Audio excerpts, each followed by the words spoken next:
So really, I'm not even supposed to be drinking coffee per the instructions from my doctor, but I'm drinking coffee because it's Monday. So happy Monday to you. Today is Monday, May 20th, 2019. Yeah, I got this coffee in my hand and I'm ready to dance. You know what time it is. Let's reset. So as we reset for this week and we get ready to experience all that God has for us, that we're going to experience things that are just going to blow our mind. I want you to understand this. There is nothing like your resolve. When you make a decision and you stick to it, things happen that God honors the decision that you make.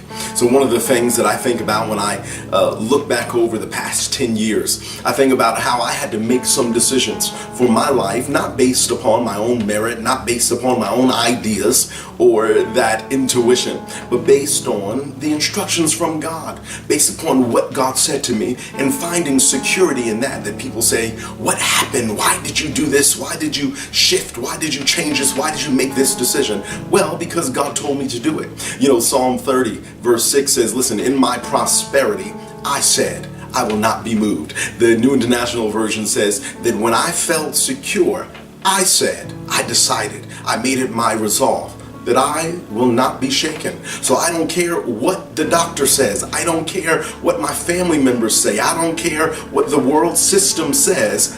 When I'm secure in what God has told me to do and what God has commanded and what God has spoken about my life, and hopefully the same for you. You said, I said, I will not be moved. I don't care what you say. I said, I will not be shaken. I will not be moved. That I have made that decision that God is going to honor my resolve and I'm going to stick to it. I'm not going to be shaken. I don't care what it looks like. I'm going to stick with it. And part of that is that we've got to make some decisions that we are going to only flow with the pattern that God has set for our lives. That this temple, that this tabernacle, that this portable church is going to be built according to the pattern that God has set.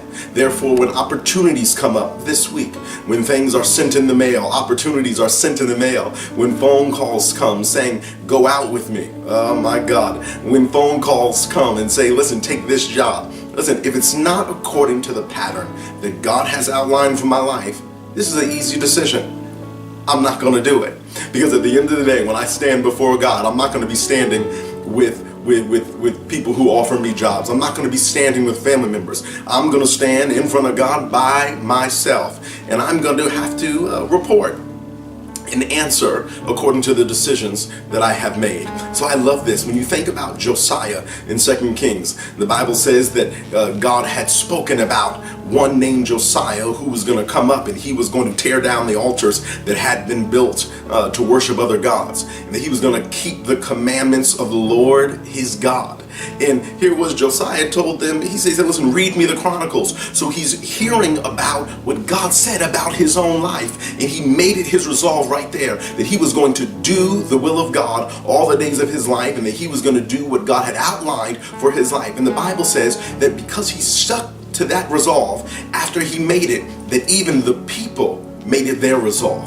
So when you stick with the pattern that God has set for your life, understand that it's not only going to affect the trajectory of your life, but it's going to change the lives of those that are watching you. And you better believe that people are watching. So yeah, that's my life. That's your life. That's my story. That's your story. That's the story of Josiah. But let's talk about Moses really quick this week. This is going to be a part of your middle name this week, that your middle name is going to be Moses. The Bible says that Moses decided in Hebrews chapter 11, around verse 24, the Bible says that Moses decided that he was not going to be called the son of Pharaoh's daughter, that he wasn't going to enjoy the Egyptian wealth, that he was not going to compromise his relationship with God just to experience and enjoy the pleasures of sin for a season. But instead, he was going to suffer in the affliction with the people of God. Another version says that he decided that he was going to keep his eye on the one that no eye had seen. I love that. I love that. What he was saying, as it said in Psalm chapter 30, listen, when I'm secure, I decided, I said that I will not be shaken. Yeah, Moses said, yeah, she is the one who raised me. But listen, I am not going to allow a relationship on earth to affect a relationship with God. I'm going to keep my commitment to God, and I'm going to do what God said for me to do. The Bible says that he was looking forward to a payoff from the Message Bible, that he was looking forward to a payoff that perhaps no one can understand. So he wasn't focusing on the wealth that was right in front of him. But I know that there is a wealth, there is a kingdom, there is a blessing, there is an open heaven, that I'm now going to receive the fruit from that relationship, and I'm not going to satisfy my flesh for a moment. And I want you and I to do the same thing this week as we begin to pray.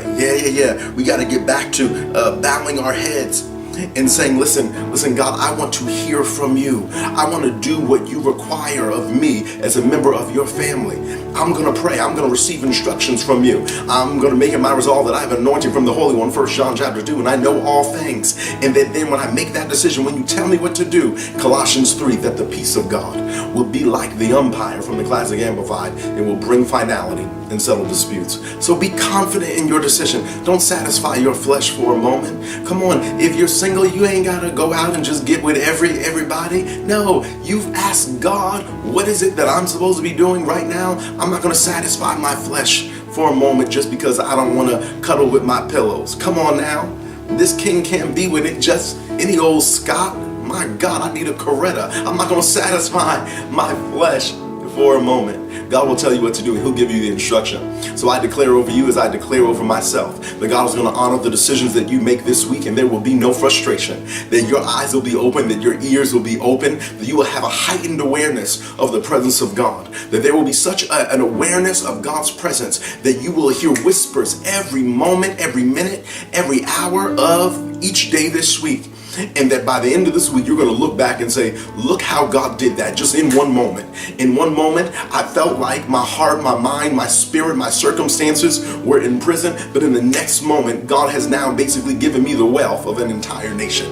That you are in jail, but God is going to give you blessings. That you are in confusion, but God is going to translate you out of the kingdom of darkness into the kingdom of his dear son. In one moment, everything is going to change. So God, when I'm in your presence, when I'm aware of who you are, great things can happen. So if you got to do like you did with Paul, if you got to knock me off of my beast and allow for the light to shine, and that in one moment everything will change. God, I'm open, I'm available, and I'm going to make it my resolve that I'm going to do whatever you say. That is my declaration over you. That's my declaration over me. We're going to look back next week and say, look what the Lord has done. Have a wonderful week. Bless somebody with this. Share it, and set your resolves. Love you. Peace.